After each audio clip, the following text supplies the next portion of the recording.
Recipes for technical trading success in Cook's Kitchen.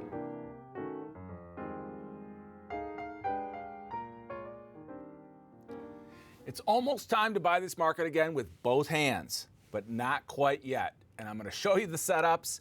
We're going to look at the Russell. We're going to look at where this market could go and get you set up to go long into Q4. All right. First of all, take a look at my screen here. Chart of the S&P. I'm noting the big pops on trade tariff tweets that we sold into right here. This one, forget the exact date of that, early August. And then again, say August 12th, somewhere in there. We sold both of those pops just because they were, you look at it, if you're already long stocks, if you've got good positions you like, and all of a sudden you get a 2% pop in the index, which gives you a 5 to 10% pop in your stock, you take some profits because it was built on a tweet about tariffs and nothing significant, no resolution of the trade war. That happened twice in August. In my Taser Trader portfolio, we took the opportunity to go to cash significantly. Just went from to 30% cash, and now over 50% cash, waiting for something bigger. So let's go back to the chart. Here we are consolidating. I've been telling my people that I think the index looks weak. What's it waiting for? It's waiting for some kind of resolution, but I think the resolution will be downward, and we could even see the June lows on the S&P of 2730 once we break 2825. Okay, so let's look at some things here.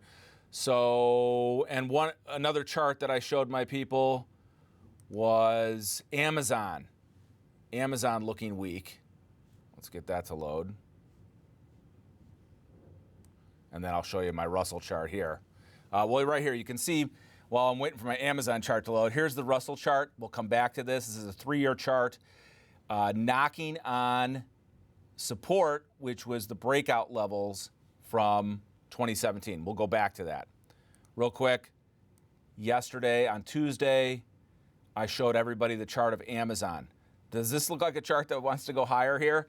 But Amazon, they keep buying it. Every time Amazon comes down to 1745-ish, they're buying it. Now, this would be 4 days in a row, including Friday. We'll just call it Monday, Tuesday, Wednesday. They've been buying 1743, 1746, 1744 today, and it's back up to 1760. But when this breaks, Amazon has the potential to get into the 1600s easily. Okay. All right, now we're going to look at the Russell and its significant downtrend, sitting on support. Let me go back to that chart I showed my people last night.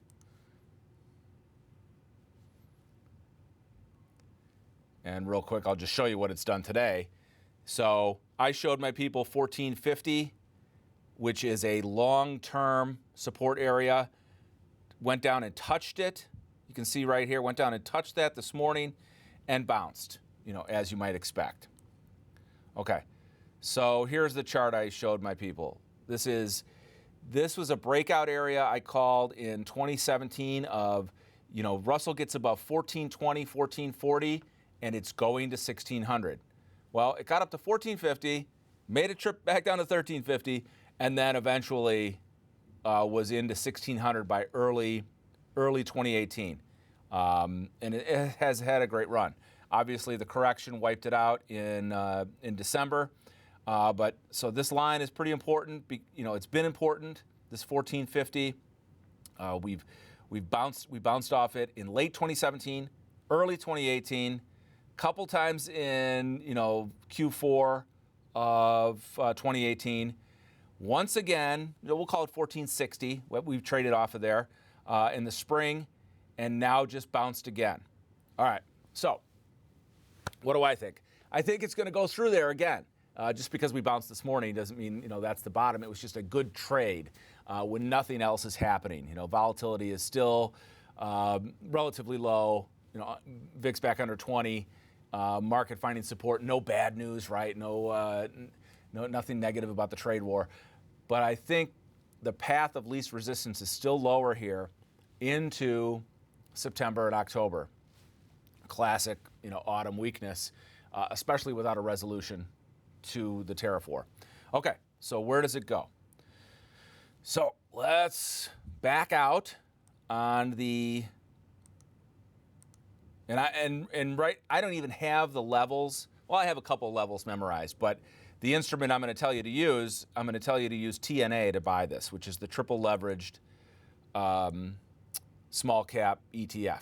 Okay, so the levels I have talked about though are 1350. So that's this right here. This is where we bounced off of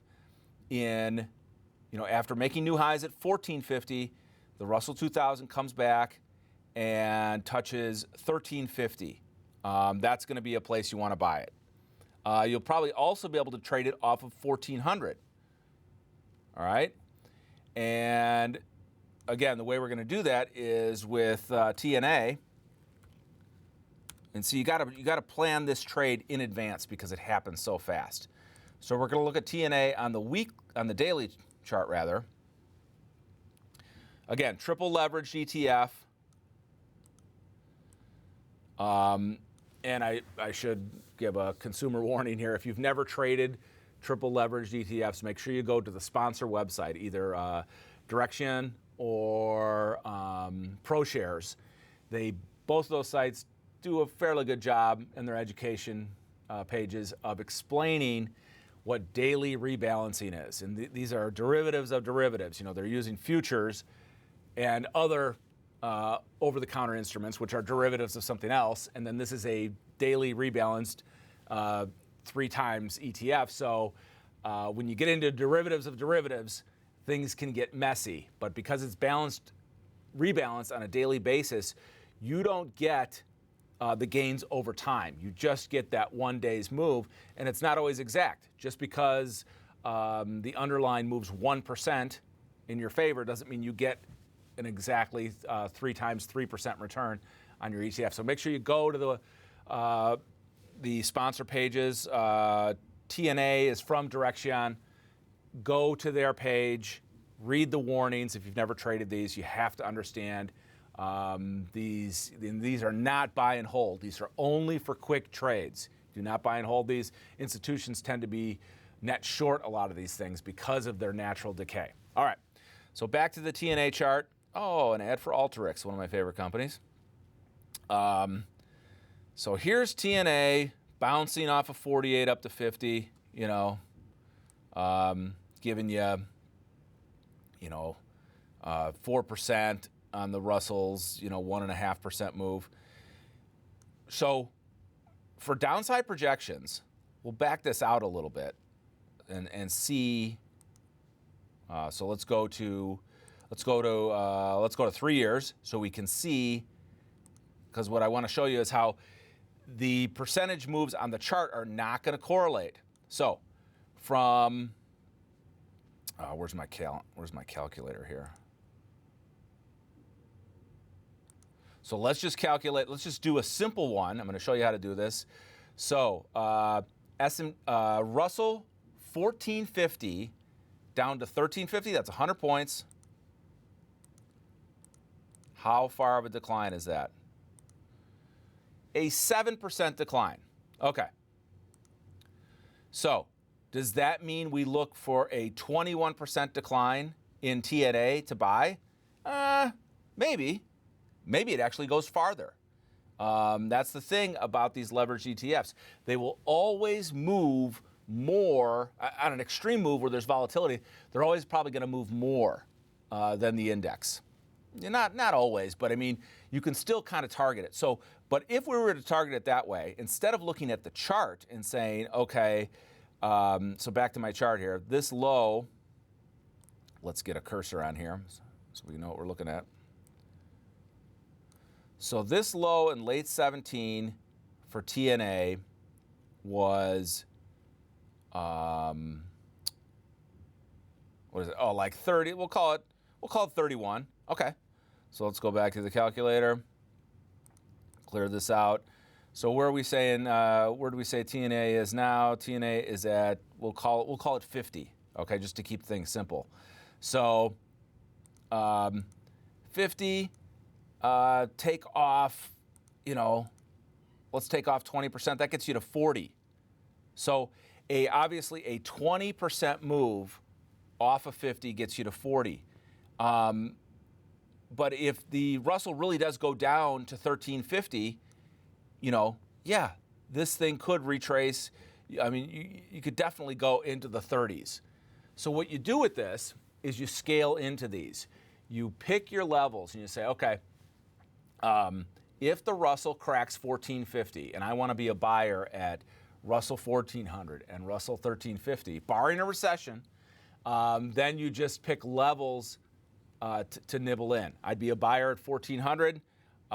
That's probably just under, we'll call it 43 on TNA.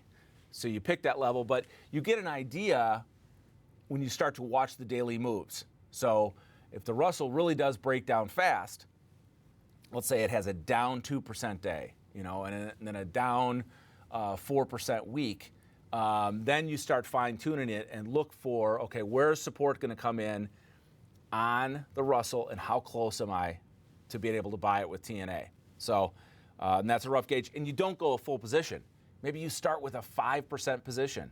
So that way if you buy, let's say you buy the TNA at $45 and it goes to 40, you're not losing sleep at night because you're going to buy another piece under 40, as it corrects 20% along with the Russell's, let's say 5, 6, 7% correction. Okay, so that's a basic plan for doing that. Again, but you have to, if you're trading these actively, you have to stay on top of it every day because of the daily rebalance. So you have to know, how much do I expect TNA to move in one given day? So that's why the chart doesn't help you. Just because it went down to 31 in 2017 doesn't mean it goes all the way back there. There's because of the daily rebalance, and because also these things get, they do reverse splits. Whenever the price gets too low, they jack them back up. All right, we looked at Amazon. We looked at TNA. We looked at IWM. Let's look at a couple of strong charts, too. Things that are just beasts right now, but that aren't going to hold the whole market up.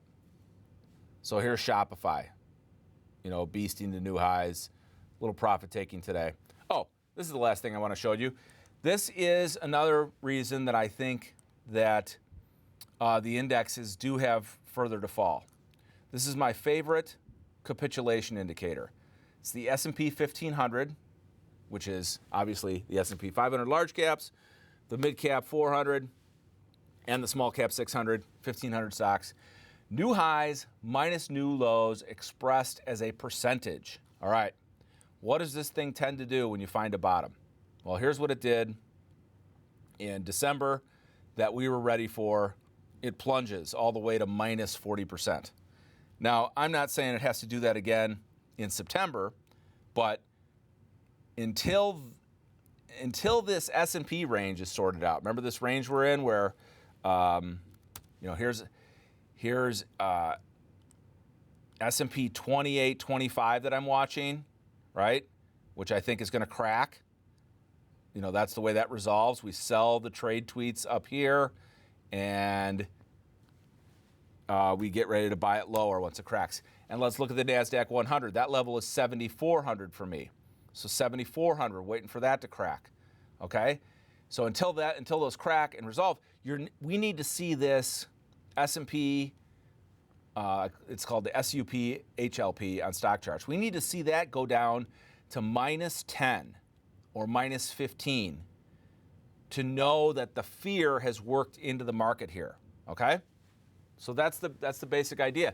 The fear has not worked into the market the way it should with this trade war uncertainty. We're not going into a recession. It's just that people are thinking it's still safe because they're afraid of the next tweet that's going to send the market higher. And that's not the way to trade. It's not the way to invest. You can, invest and hold positions long term that you love, companies like you love, like we love Alteryx, but you can't trade based on trade piece, tariff piece coming anytime soon. All right, so to wrap it up, if you want to play the breakdown in the Russell, which should be a fake out when it does break 1450, could last 5% lower. But if we're not going into a recession, it's probably not going to go below 1350. So you want to look to play that on the long side. And also have a shopping list of stocks. Listen, when these indexes do crack and the S&P does go below 2,800, and NASDAQ below 7,400, and the Russell below 1,450 or 1,400, you better have a shopping list of stocks you want to buy. And then you dial in this S&P 1,500 high-low percent and look for that to hit some kind of capitulation level like minus 15%, minus 20%, and you'll know you have a good bottom on your hands. All right, thanks for joining me in the kitchen. We'll talk to you next week.